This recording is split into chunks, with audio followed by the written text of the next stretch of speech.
First and foremost, I want to say thank you to everyone for being here today, for attending the session.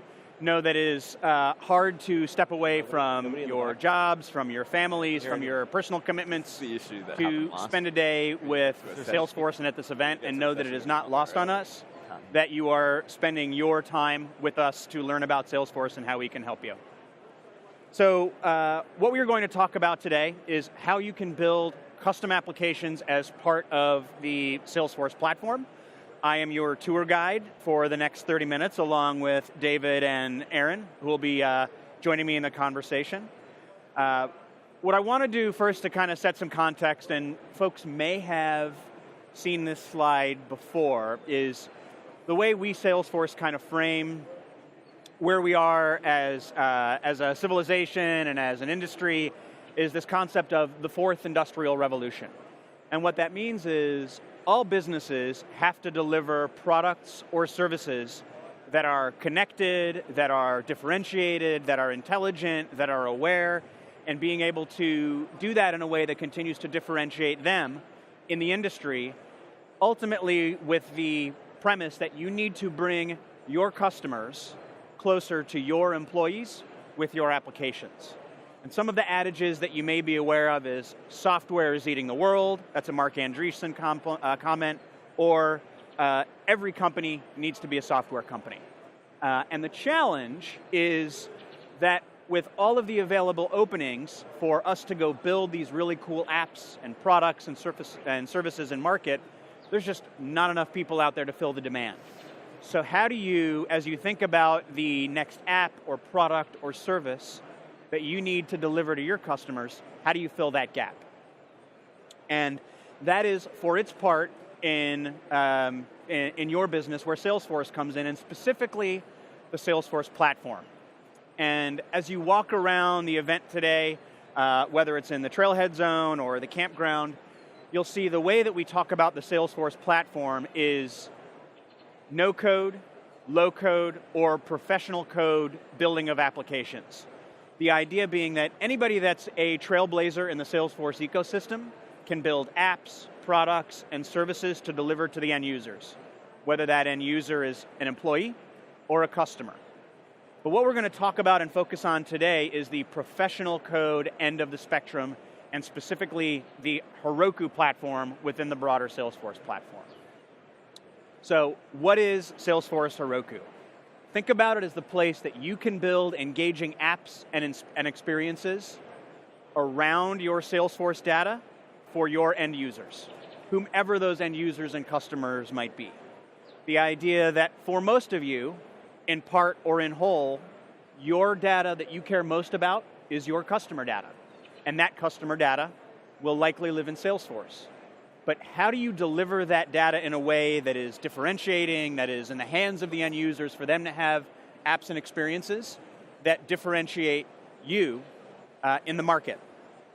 And do it in a way that empowers your developers and engineers to focus on only the innovation, only the code, only the intellectual property that differentiates your business, your product, your app or service in market, leaving everything else underneath it to Salesforce.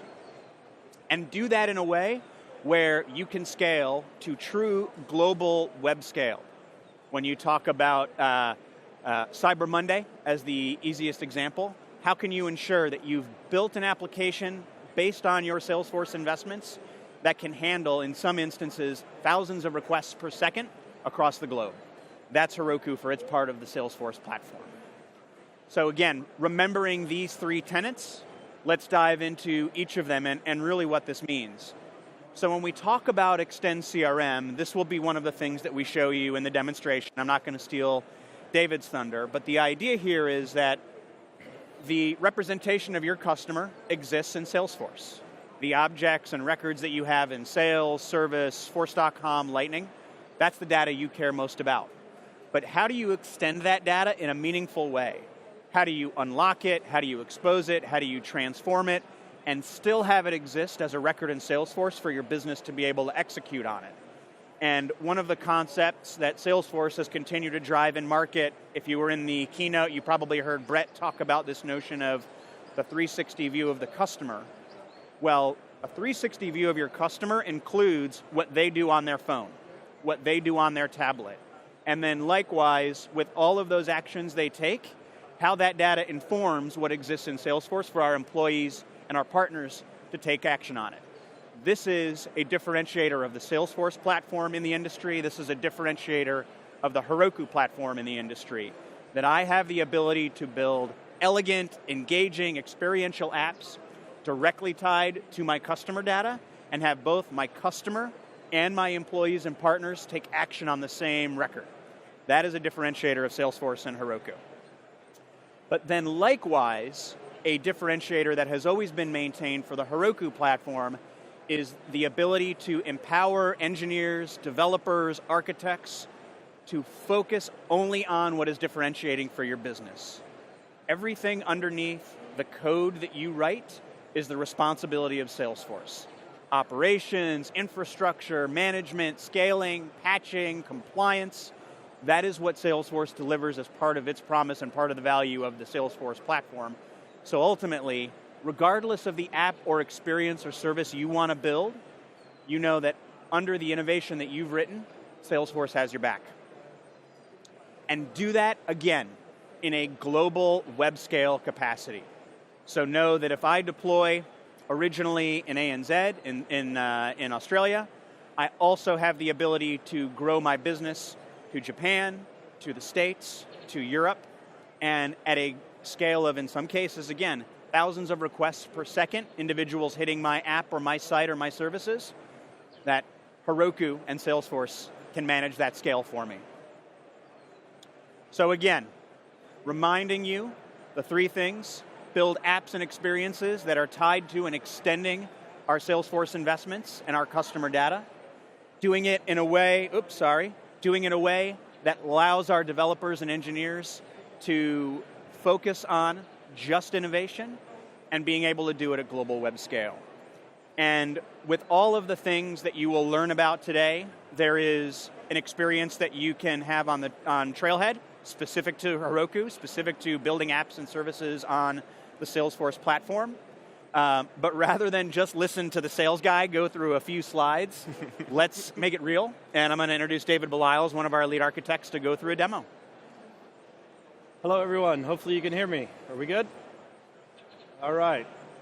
So by a show of hands, how many of you have ever seen or used Heroku? All right, fair number. So while slides can be very meaningful and impactful, when we talk about things like transformation and we talk about extending our investments in Salesforce, sometimes it's easy to see it rather than to just hear about it, right? So Heroku has a few components to it. The first and foremost, when we talk about building meaningful applications, typically there's some sort of IT, some sort of infrastructure, some sort of thing that has to actually sustain that, right? On the Heroku side, we call this the Heroku Elements Marketplace. It's very similar to the App Exchange, to the App Store. It's for developers, it's for DevOps, all right? So just understand that from this Elements Marketplace, we're going to derive the construct of our application, okay? So, I'm going to flip to an application that I have here, right? I have a database that we are going to use to put all of our meaningful information in, whether that's from Salesforce in this use case, it could be from marketing, it could be from commerce, it could be our back-end ERP, it could be from a myriad of sources, right? But the point is we're going to centralize it all in a repository. Now, in order for us to take Salesforce and extend it, that implies that we're going beyond where we are. I call that a data bridge, okay? So in order to build a bridge, we have to have one side and then the other. So Heroku is one side of that bridge, Salesforce is the other. Now I have a database here. What I'm going to do is I'm going to create from our Heroku Elements store a Heroku Connect data bridge. Now the essence of this bridge is to connect the Postgres database with the Salesforce objects so that we can now have synergy between the two. So I launch Heroku Connect and we go through a few basic questions. It's just like building an application or doing an ETL job or connecting any API. We sort of have to give it authorization. It would be kind of a bad thing if we didn't, right? So I'm going to go ahead and we'll just call this Sydney, and we'll go ahead and hit next. We answer a few other customary things like what type of Salesforce environment is this? This could be a sandbox, this could be production, this could be anything. We'll go ahead and authorize it here. It's kind of important. And from this authorization, we have essentially created the bridge. Now, bridges are rather interesting. When you look at where many of us at Heroku are from in Salesforce, San Francisco, they have a very famous bridge. You guys also have a famous bridge here. Bridges would be useless if nothing went across them, right? They'd look pretty good for photos, but pretty useless. So the goal here is to put things across that bridge, make them meaningful. In order to do that, we start with what I describe as the two sides to the coin of Heroku Connect. Part of this is synchronization. We want people and vehicles to freely flow between these two environments. In order to do that, I'm going to create a mapping, and this is essentially taking an object in Salesforce, and it's going to create a mirror in the form of a relational database on Heroku. So I'll pick, for the sake of discussion, account. We have many use cases such as cases, right? So I have field service. Maybe I'd like to extend my Salesforce environment so that we can build mobile applications that can now consume cases.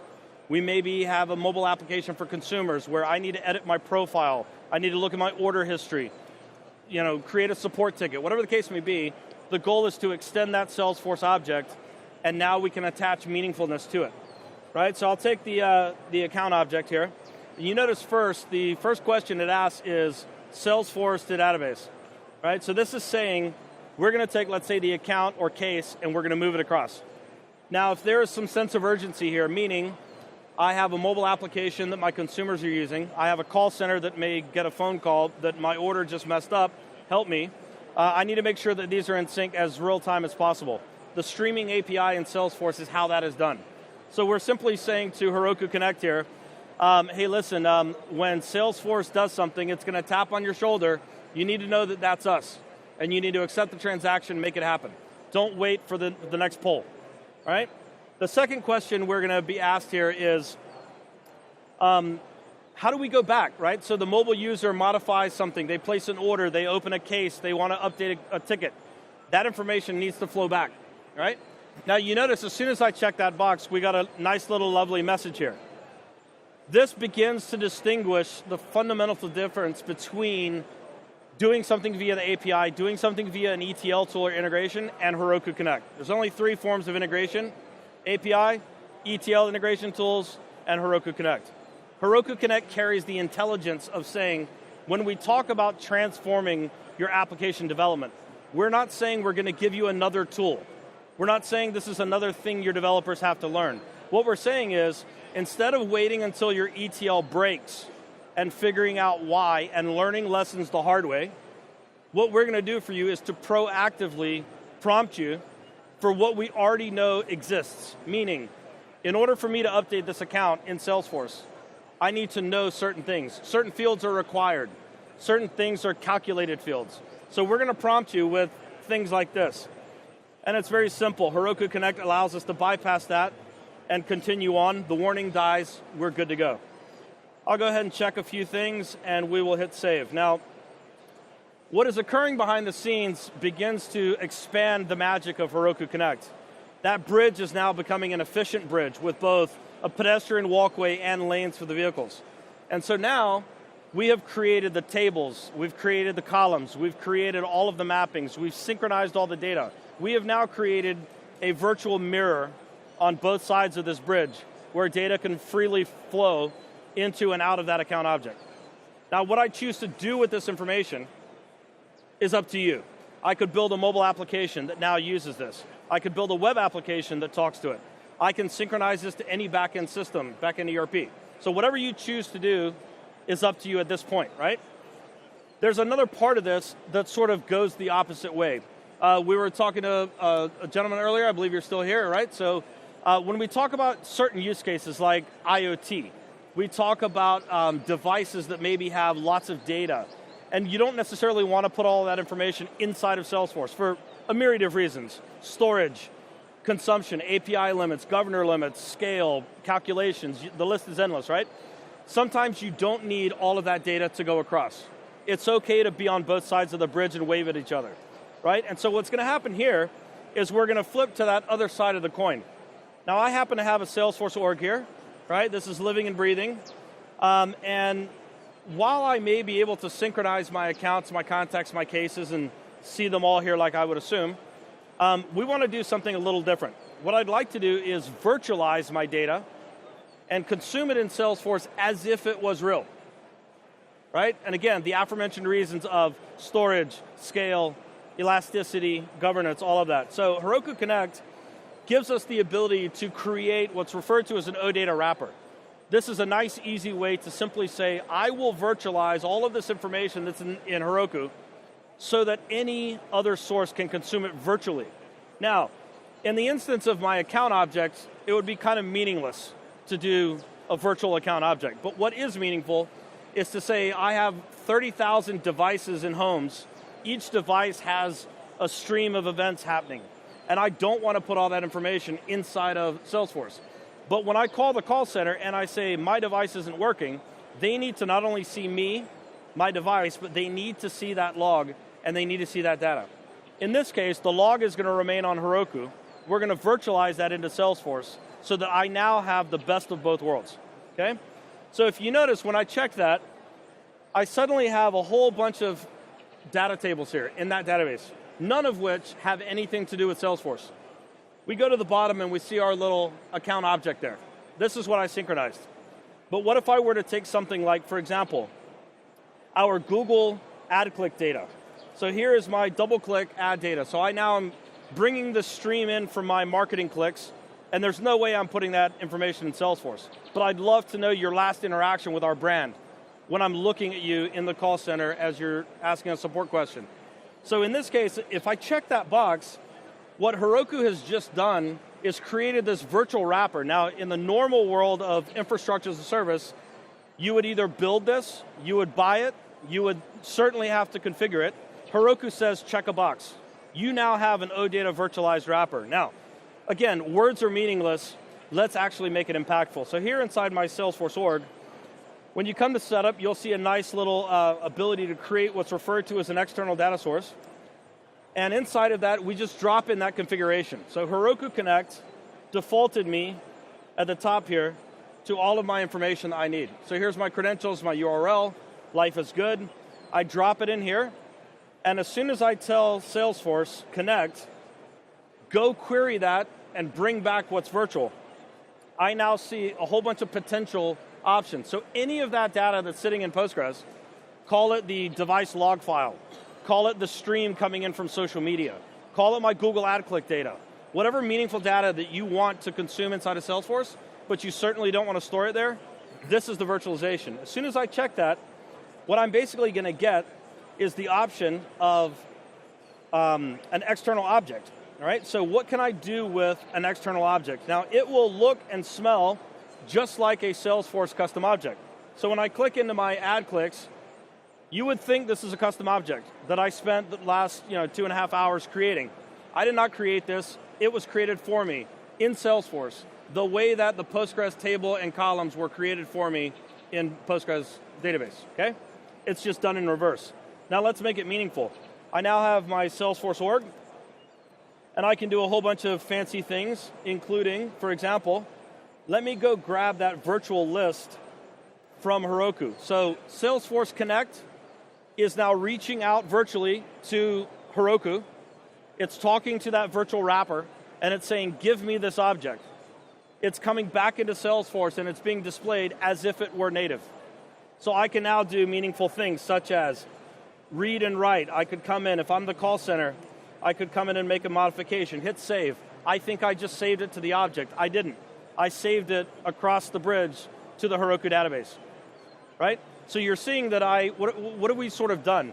I've created a data bridge, I've synchronized an account object, I've extended my Salesforce environment out. I can then do meaningful things like analytics, mobile apps, web apps, etc. I've then taken a lot of external data, and I've hit pause, I've left it on that side of the bridge, I've virtualized it back in, and I'm now beginning to create meaningful experiences inside of Salesforce that are using my external data. Right now, how many of you would say that the process that I've taken you through, which was live, which is real product, is slightly simpler than maybe the way that you thought it would be? Show of hands, is it slightly simpler, slightly easier? So when we talk about transforming your application development, we're not talking about a better way to write Java and Clojure and .NET and Node.js code. What we're talking about is a meaningful way to speed up your time to market, to do extremely meaningful things for your line of business, and to do it in a way that the developer and the DevOps team can do very simply.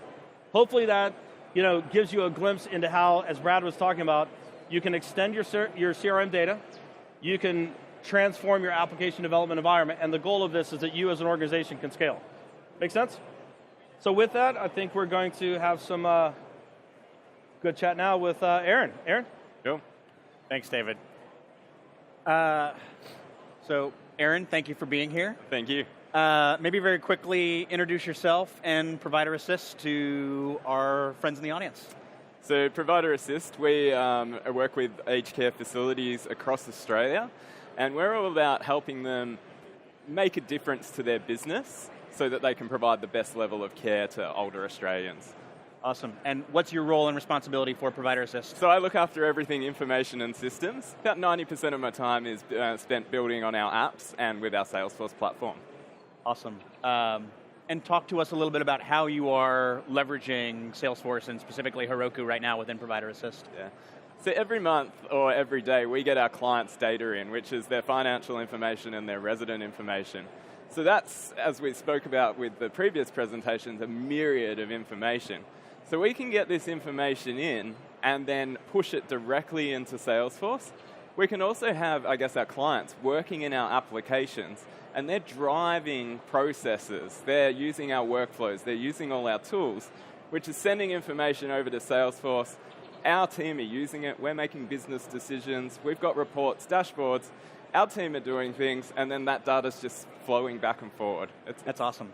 So with what you just described, what has been the impact to your business and to your customers as a result of what you just described? The biggest impact is that we can, I guess, from a development perspective, we can have our developers on this side developing our applications, but we can use the power of Salesforce no code on this side. So if you take sort of like a sign-up process, we get a client to sign themselves up, but the actual mechanics of it happen through workflows, process builders, and this stuff, all on this side. So as an admin and someone that looks after the dev team, we get speed to market. That's great. And specifically diving into the Heroku Connect piece and the data bridge that David just went through, what specifically has that meant to the business? And what would you do in the absence of having Heroku Connect and that bridge in place? It'd be a nightmare without that. I look after that, and I'm not a developer. It's click, click, click. Every morning you get a list of any errors that have gone on. You go through them. They're all in plain English, and I can solve them 99% of the time. No developer. It's amazing. That's great. And more broadly, so we talk about speed to market, speed to value, speed of innovation. Talk to us about the very material ways that you've been able to move faster, to deliver more value, using kind of Heroku and the broader Salesforce platform. What have been the most impactful things for you? If you look at the most impactful things, I think it comes back to that leveraging existing functionality in Salesforce. Take cases, for instance. We can drive workflows off the back of that.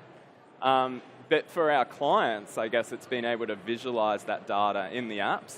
But then for us, based on their interactions, to be doing things like raising opportunities and actually driving business decisions based on that. Awesome. And maybe if I could put you on the spot a little bit. So I'm the sales guy, but I love hearing customers kind of sell for me because it makes my job easy. What if the folks out in the audience were going to take anything away from your experiences and what you've built, what would you like to have resonate with the folks in the audience, and what would you like to instill in them as part of this session? I think if you're after a platform that you can develop quickly on, and I know from a sales point of view, people in the audience might be sitting there going, oh, but that's quite a big cost. When you actually work out that you don't necessarily have as much developer time, you can go onto Elements, and we had a function called DocRaptor and generated PDFs within an afternoon kind of thing. Work out all those costs, and you can just go. And the whole no-code or low-code and platform as a service, think it through. It's a no-brainer for us. That's great. What's next? What's next? We've got a whole host of workflow tools. So it's basically more interactions with our clients, more of them doing things on Heroku, and that coming into Salesforce for us to drive our business. That's great. Those are all the questions I had. Any other final thoughts or comments that you'd like to make people aware of yourself, Provider Assist? No. Check out, I guess, for those that are interested, as we spoke about today, check out Trailhead. You'll be surprised of the power of Heroku. Awesome. Thanks for that. And again, thank you for being here. No thank you worries. for being a partner and customer. And as Aaron had mentioned, there are 2 things that we'll leave you with. First is if you want to have further conversations, we're present both in the Trailhead and the campground zones. But on your way out, please do tap your badge, and to your email will come a customized Trailhead link so you can learn more about Heroku and more broadly the Salesforce platform. Based on your journey and your role in the business, you can understand more about Heroku and the Salesforce platform.